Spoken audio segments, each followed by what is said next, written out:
everyone, welcome to Jane Presents, where we take time to talk about your favorite topic, which is you. Today's edition is about stress, specifically about stress and people. I mean, let's face it, we can't live with them and we can't live without them. So to help us with this tough topic, we've brought in some experts. Today we're welcoming to our show Dr. Casey and Dr. Tim to help us unravel the mystery around stress and people.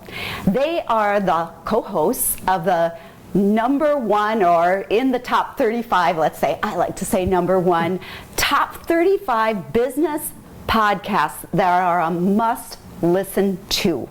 They also are the co-founders of the assessment and model called A Deeper Way. And just to give you an idea of what the Deeper Way is about, I'm going to read it to you because it's so good, I have to get it right.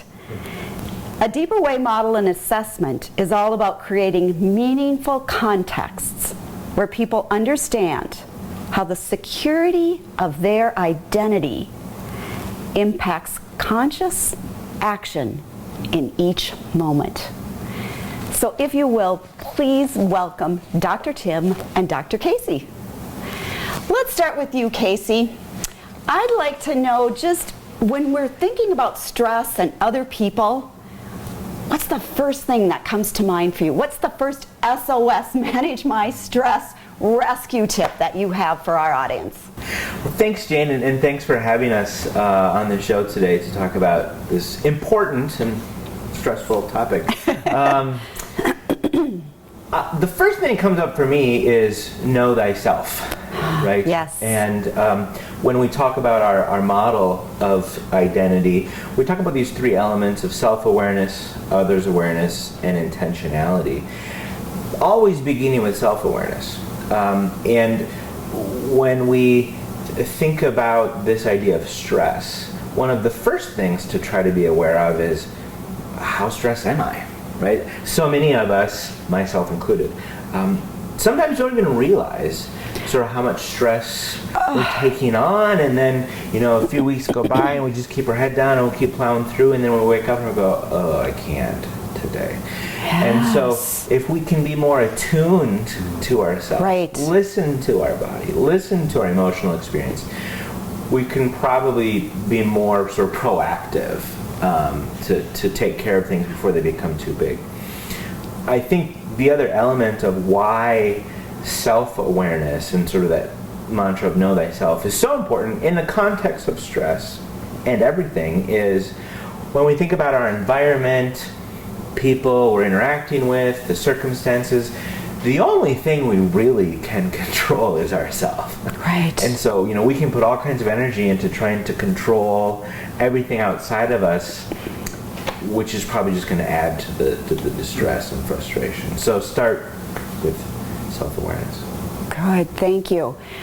So I heard two things specifically in there. One about know thyself, of course, and the other one is about taking responsibility when it comes to others. I'm going to toss it over to Tim.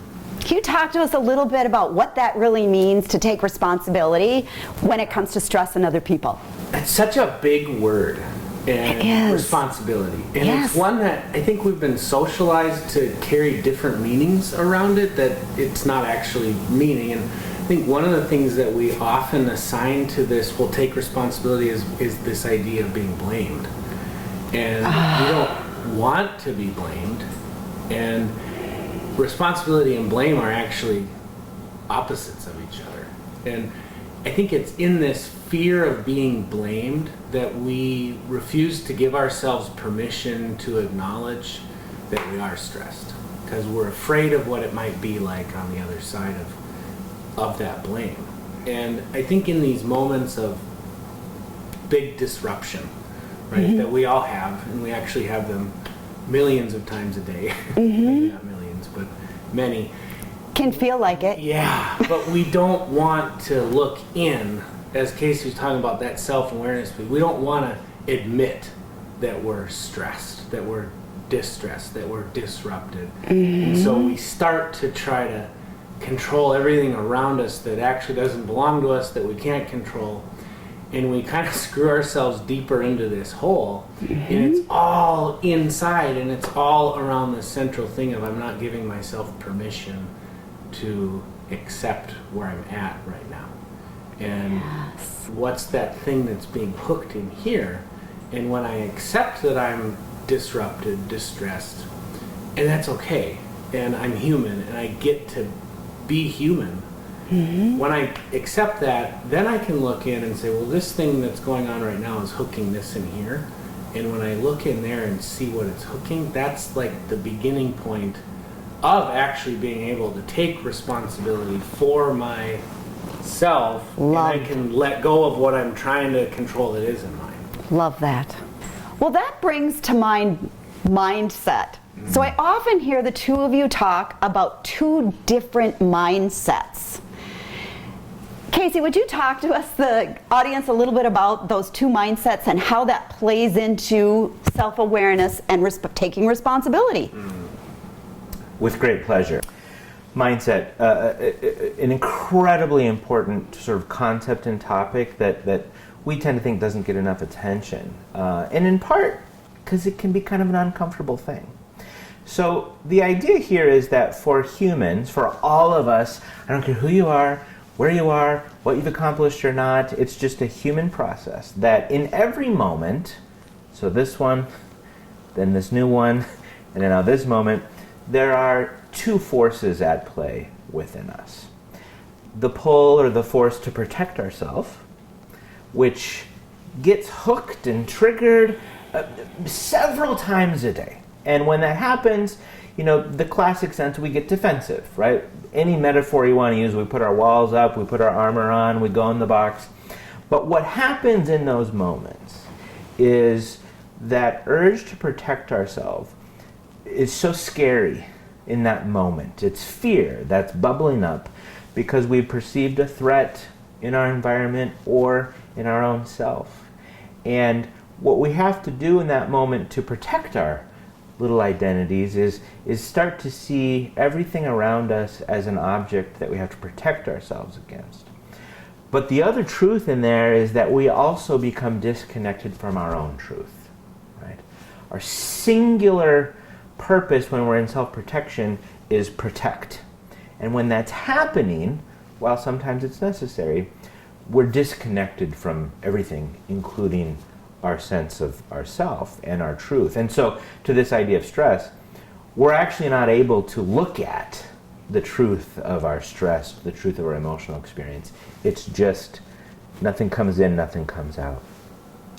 The other force, the other pull, the other mindset is connection, which is the complete opposite, right? My walls are dropped, my armor is off, I'm out of the box. I'm truly in a space where I can see other people, celebrate difference, get excited about it, as well as see and accept myself. Right? And it's those moments when we're in connection, it's the birthplace of all things good. And I don't love the dichotomy of good, bad, but just that sense of, creativity, brainstorming, innovation. We're not worried about, am I going to say the wrong thing? We're able to just be, right? And so getting to moments of being in the connection mindset really should be a primary goal for us, right? Because when we enter moments in the self-protection mindset, here's a rule, it won't go well. It actually doesn't matter what we say, what we do, because as humans we're all connected on sort of a spiritual level, right? Jane, if I'm in self-protection. Even if I'm saying all the right things, right? That I'm just not really open and connected. And that's what you remember about that interaction. And so, when we're coaching people or leaders or anyone or talking to our facilitators, it always starts with, what's your mindset? And when you are in the connection mindset, almost everything gets easier at that point. When we talk about these concepts with people, they get it, and they often ask, like, what do we do? Like what you just said. So we have 3 questions that we actually suggest to people to kind of ask themselves, to kind of do a little scan to see what mindset am I in toward the actual human that's in front of me, right? That's in relationship with me. Because I think, in case you touched on it, but I get in a mindset toward other human beings, toward myself as well, right? But it's toward another living thing. And so when we ask these 3 mindset questions, it's not general or like global, but it's toward that person or those people that are right in relationship with me. And the first question is, am I assuming that that person, whatever they're doing, they have the best intentions? And it's an assumption, and we talk about it as a gift. So it's not about proving or figuring out or deciding, yes, they do have the best intention. It's not about evidence. It's about, am I handing them the gift of this assumption? Am I assuming that that person is showing up with the best intentions? Second question I'm asking is, am I allowing for my truth and their truth? Meaning my lived experience, how I am, and their lived experience, how they are. Am I allowing for both of them to be present? And Casey talked about this. When we're out of connection, we're actually disconnected from our own truth. So that second question, the mindset one, am I allowing for my truth to be equally present with theirs, is a really helpful reminder. Okay, what is my truth, right? How am I connecting back to what my lived experience is right now? When I do that and allow it to be here, it's almost magic. We don't like to say magic, but we allow the other person to have their experience too. So when I'm denying my own, I'm denying someone else's. Then we get to the R word, the third question, right? Which is, am I owning what I am responsible for or what I can control? And am I letting go of what I can't, what isn't mine? And we love to say this, so how many of those questions do we need to say yes to know that we're in the right mindset? And obviously the answer is all 3. But when we walk ourselves through that process and really take a look at what's going on in this moment for myself, we can realize that I get to come back into the moment. I get to come back into connection. And these 3 questions really help kind of focus our brains on what we need to do to get back. That's so rich and robust. I can't even, there's so many other words to explain that. We could do several episodes just on each of those 3 questions. And they aren't just quick check off. It's not like, yep. There's some thought that goes into that. So that leads to my next question. I really want to focus on now on the last of the 3. Right? What am I taking responsibility for, and how does that look? Casey, do you want to jump in and help us with that? So this idea of owning what I'm responsible for and letting go of what I can't control, a difficult thing for lots of reasons. And when we talk about it in the context of sort of the stress and you brought up the idea of being in relationship with other, I think what is really important to own is that it actually, our emotional health, our sense of how we are in the moment, that's actually 100% our responsibility. And we get all kinds of mixed messages about that as we come into the world and grow and develop and are reared into being humans. But the reality is absolutely no one else is responsible for my emotional health, which is related to our stress. And That's not to say it's not impacted by others. But unless I'm owning what that impact is about, setting appropriate and helpful boundaries, right? I don't actually get to have resentments about all that stuff, right? Because I'm not owning what I'm responsible for, which is to say sometimes, hey, that's not okay, right? And I'm responsible for putting up those boundaries. And then that sense of letting go it isn't mine, well, someone else's experience of the world truly isn't mine. And the more sort of moments of grounded security I have in myself and who I am, the more I can actually realize that, yeah, they have a very different experience, and how exciting actually is that. And I impact it because I'm in a relationship with them, but I can't control it. And that means, yeah, I'm going to be open to that feedback, right? And have a sense of, this is what I'm putting into the world. And sometimes that's not great. And when that's not great, I want to own that. I want to try to take that back. And so there's this component of, forgiveness, and really forgiving ourselves, which probably we don't do enough. It's one of my favorite questions that I ask my clients, what do you need to forgive yourself for? And so that we can continue sort of growing and learning and developing and really coming to know more often our own individual unequivocal truth, as we say, which is, I'm actually worthy of love and belonging simply because I exist, and all the rest is kind of just noise and fluff. Forgiveness, that just jumped out at me. It seems like that's not a word we hear a lot about, and forgiveness of self. Tim, can you take us deeper into forgiveness and how that plays into stress and others? I love that word because it's another one that we really want to unpack and define really precisely, and it's forgive, right? And I am forgiving, meaning I am getting ahead of and letting go of my right to punish. I'm letting it go. I'm forgiving it. I'm getting in front of it, and I'm letting go of my right to punish.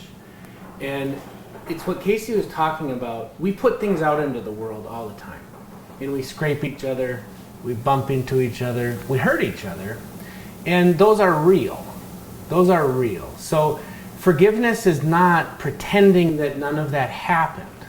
It's actually making a conscious acknowledgement that that hurt happened. And when we are hurt, in a sense of like black and white, right and wrong, justice stuff, we have a right to punish for that hurt. We do have that. We can pick up that right if we want to. The problem with living in that way is, I'm going to hurt you back then. I'm going to punish you back. And when I punish you back for hurting me, right, and maybe on some level I have a right to do that, what I'm doing is I'm letting go of that unequivocal truth, right? I'm actually looking at that person and saying there's conditions of your worth, of being in relationship with me, and you're out. You don't belong, and I don't love you, right? That's what we do when we punish each other, right? So forgiveness is tied into all that, and it's consciously saying, I'm going to give that right up because I don't want that, because I actually want to be in a relationship with you because it's messy. Right? Not because it's perfect, but because it's messy, but because I'm going to learn more about myself, right? And I'm going to accept that we're going to get hurt, and no one's doing it on purpose, and we're not putting each other on the stand for everything that happens. We're forgiving that. And that's how we get back to relating to each other from that place of unconditional positive regard. There's no condition of how I'm going to treat you, even if you hurt me. And I'm going to go back to that mindset question number one and give you that gift again. And forgiveness is that mechanism that in that process of consciously doing that. Casey, I feel like you have something to add. What was coming up for me, I think, kind of going back to the unequivocal truth, Right. I'm worthy of love and belonging because I exist. I think what's really important to try to understand on this forgiveness piece is one of the reasons that it can feel difficult to forgive is because we don't believe that about ourselves. And so if I forgive this, right, or even more so, if I forgive myself, or if I'm asking for forgiveness, right, all of those three activities, which are all the same, in order to really do that, I kind of need to foundationally be in a moment where I can know I am worthy of love and belonging, so that if I do this, if I admit wrong, I'm not going to decompensate. And I think to your point about asking for forgiveness, Right. is actually believing in our body and our soul and our heart that that person that I'm asking it to is going to give it to me, is going to treat me unconditionally. And so often we won't ask for it because we don't believe that we're worthy of receiving it. Right. And so we don't ask for it and we don't give it then either, because we're living in that paradigm of I'm going to be punished for everything I do. Yeah. And being related to by someone else from that unconditional place, I think is actually a very rare thing in our world. And we don't really believe that anyone out there would ever relate to us that way. That got dark. Okay, I'm going to bring it just a little. So what's coming up for me is Harvard Business Review talks about 3 levels of stress that, that my energy is depleted kind of stress. My emotional reserves are drained. And the other one that they talk about, which I don't think we talk about enough, is when our identity and our values are being challenged. And that's what I'm hearing with this. When it comes to forgiveness, asking for forgiveness, giving forgiveness, forgiving the past, I think all of that rattles our identity and our values, and it causes stress, and then we don't know what to do with it or where it's coming from. So that's a huge question, but let's start with Casey. Casey, can you help us with that? So in our A Deeper Way model of, we call it situational identity. And we call it situational identity because we look at identity from maybe a slightly different angle. Traditionally, when we think of identity, we think of who am I, what am I, right? Which is certainly a piece of identity and elements. We kind of focus in a little bit more deeply, if you will, on asking the question, how am I? And the reason we put that situational label on it is because that changes from moment to moment, from situation to situation. And what gets at the core of answering that question of how am I in this moment is really how secure, how grounded do I feel in this moment? Because from our perspective, how you answer that question is sort of perhaps the biggest predictor of how you're going to show up, right?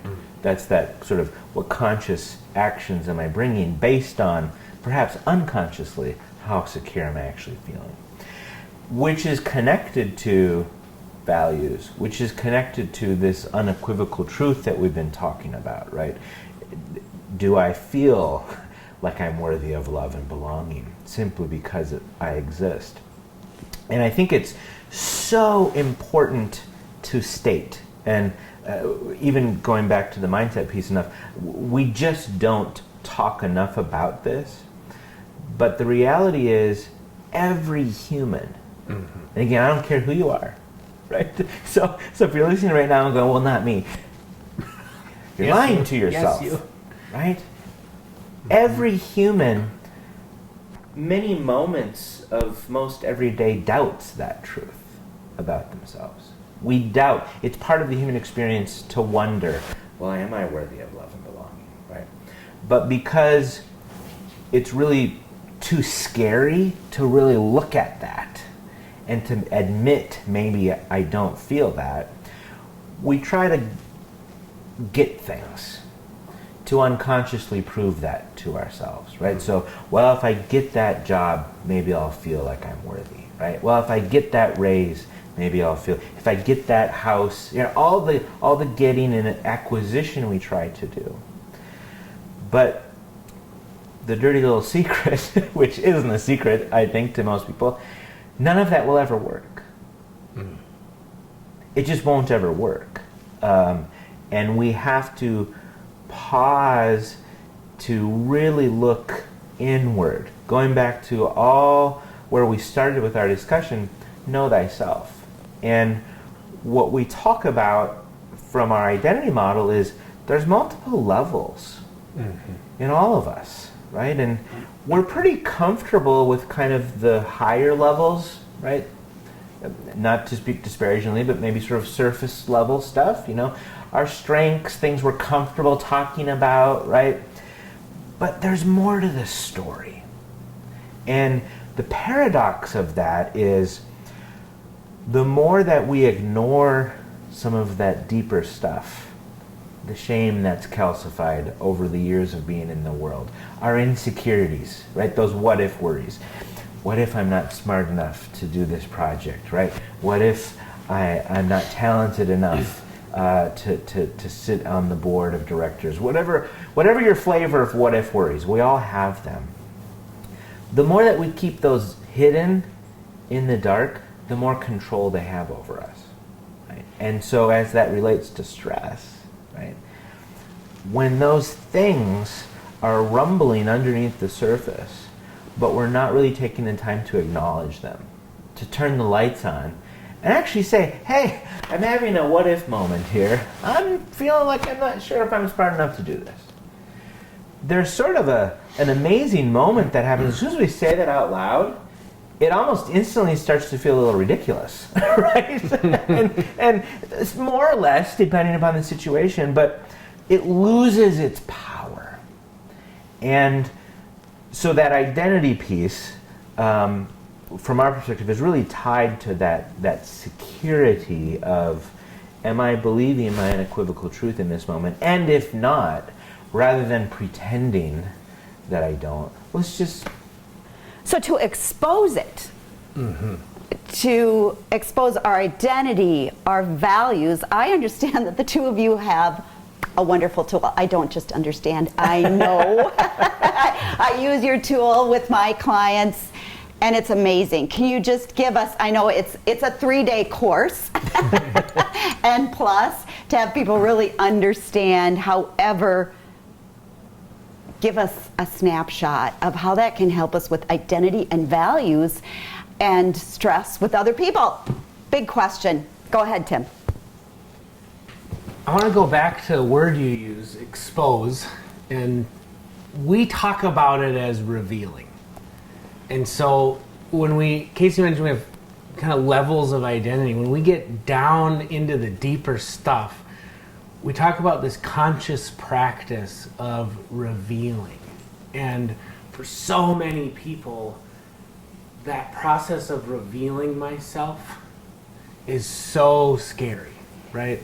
It's so just, our whole body is saying no, because you're going to get hurt, right? And so we can live so tightly that we don't reveal anything, right? And that's kind of living on the surface, and it can feel like maybe we're making our way, but when we get down into this deeper stuff, right, it's revealing our insecurities. And Casey talked about it, right? It's this what if worry, right? And there is so much healing that happens when we reveal that insecurity to other human beings who then see it and acknowledge it and honor it, and don't punish you for it. Don't hit you back for it. Don't do anything other than accept it. And it's that process, and through that process, that those insecurities get smaller and smaller and smaller, right? And actually get back to the size that they really are, which is really tiny. And the idea of growth is not to get rid of them, but it's actually to see what they are and realize they're always going to be with me. And I'm not trying to eliminate them because they're part of my story, a part of who I am, but they're not that big. And they get smaller when I share them with people who are honoring of it. And so with our assessment, we actually take personality and we look at kind of level 1 and 2, which is, level 1, what am I good at? What are my strengths? What are my natural talents? We need to start there, because recognizing what I'm good at is a really key part of being and growing as a human. Then we look at what are my traits and patterns. So introversion, extroversion, all that stuff that we're all used to. Those are helpful to know, just to kind of get a sense of maybe how I tend to be.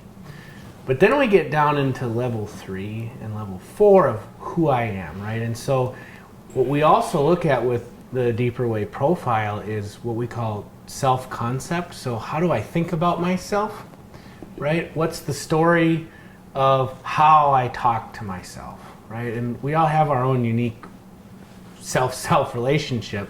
So the profile looks at that. And then we get down into psychological values. And it's what Casey's talking about, kind of things that we need psychologically in our world that we kind of gravitate toward or not, that when we feel like we have it, we feel not intellectually, but emotionally, physically, spiritually, all that felt sense, we feel grounded, right? And so we all have some values, but they're going to look different. So the profile actually looks at specific ones. And what's really helpful with that is to realize, kind of back to what Casey was talking about around owning my own emotional well-being, is when I understand what my psychological values or needs are, I can actually become more intentional and conscious about when I'm not getting it met. That isn't someone else's responsibility to know that and then give it to me without me revealing. Mm-hmm. It's actually my responsibility to reveal and say, hey, right now I need a little bit more information, and I'm kind of freaking out, and I'm telling myself stories about why you're withholding this from me, and that's not really about you. But to know that, and then to be able to start to build intentional language around, how do I talk about this with my coworkers, with people in my life? And so the profile is a wonderful kind of instrument or tool to help articulate what those specific values are for each person, and then in pairs and groups and teams to start talking about, hey, you need this, and how can we do that together? And that's a much deeper, richer conversation that teams and groups can bring themselves to than just staying at, I'm a introvert and extrovert. And those are helpful, but they don't explain what's really going on underneath, quite like those other self-concept and psychological values do. So that's the profile. Thank you. Spin it. Well, there you go. We've just spent about a half an hour talking about SOS Manage My Stress. We started with Buddy My Body. Remember that what you do for your body, you do for your brain. What you do for your brain, you do for your body. We talked about emotions and that they're always in motion. So we might as well figure out how to navigate them to take us where we want to go. We talked about logic, and that actually brought us back to emotions and how we can use the logic that emotions are telling us to, again, calm ourselves down and look at what's going on and make a plan. Finally, we talked about the tough topic of people and stress. And for that, we welcome Dr. Tim Johansson and Dr. Casey Lankow in, experts in the field of psychology and how we can use their information and their studies and their research and their tool to help us with that topic. And actually, it brought us all back to knowing yourself, knowing others, and intentional behavior, which brings us to love. So with that, I'd encourage you to think about the love in your life, because it is the most positive emotion ever. Use it to be the best that you can be. And I can't wait to see you all in person someday soon.